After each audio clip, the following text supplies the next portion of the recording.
Imagine the Pentagon, the nerve center of American military power, where secrets are guarded with an almost religious zeal. Now, picture those secrets, those meticulously planned operations being discussed on a platform as ubiquitous and seemingly casual as Signal. That's the core of the controversy swirling around Defense Secretary Pete Hegseth. It wasn't just any conversation, it was a discussion of planned U.S. military actions against the Houthi rebels in Yemen, a region fraught with geopolitical tension.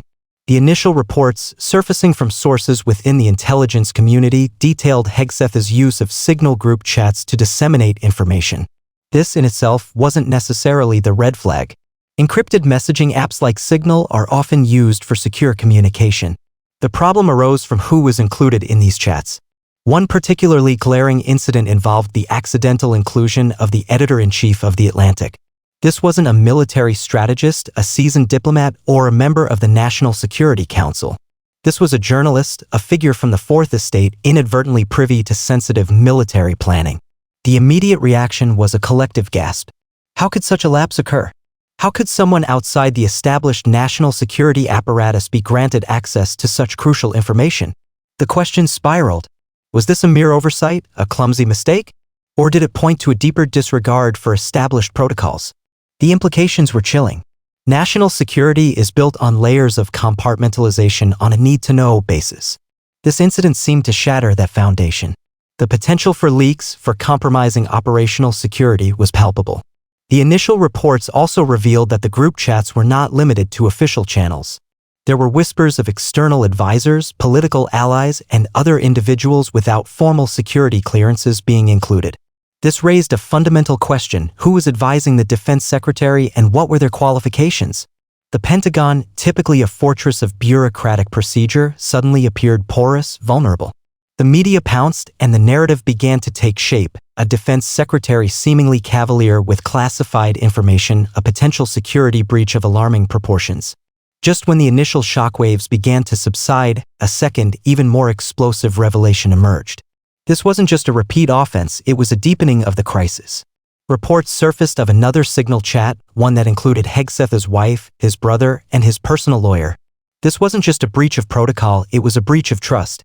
The inclusion of family members in discussions of military operations struck many as deeply inappropriate, a blurring of lines between personal and professional conduct.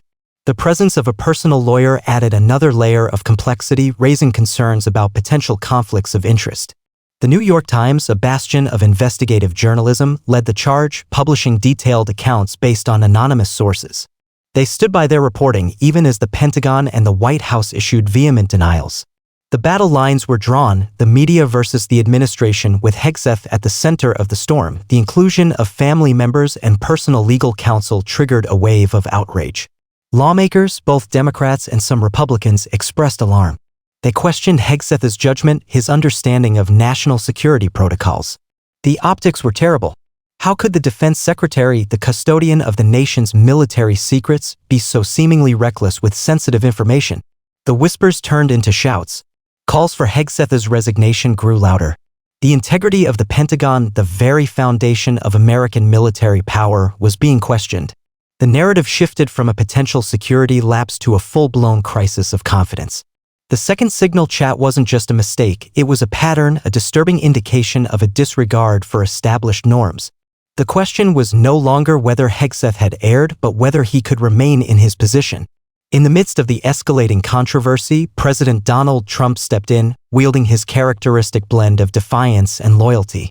He didn't just defend Hegseth, he embraced him, dismissing the reports as fake news and a waste of time. Trump's support was unwavering. He publicly declared his confidence in Hegseth, praising his leadership and dismissing the concerns of critics as politically motivated attacks.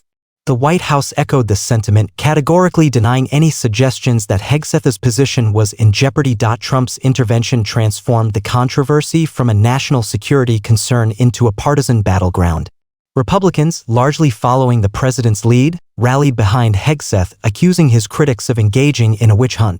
Democrats, on the other hand, seized on the opportunity to attack the administration, portraying Hegseth as a symbol of its alleged incompetence and disregard for established norms.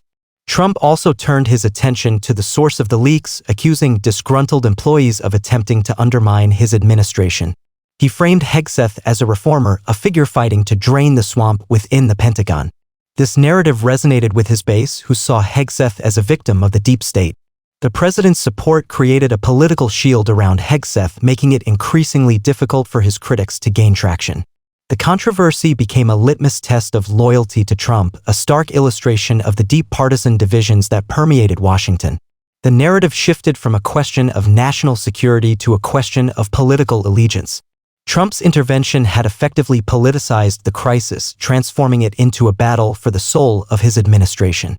The Hegseth controversy ignited a firestorm within Washington, exposing the deep fissures that characterized the political landscape. Lawmakers, political commentators, and pundits weighed in, each offering their own interpretation of the events. Democratic leaders, such as Senate Minority Leader Chuck Schumer, seized on the opportunity to attack the administration. They painted Hegseth as a reckless figure, unfit to hold such a sensitive position. They called for his immediate removal, citing concerns about national security and the integrity of the Pentagon.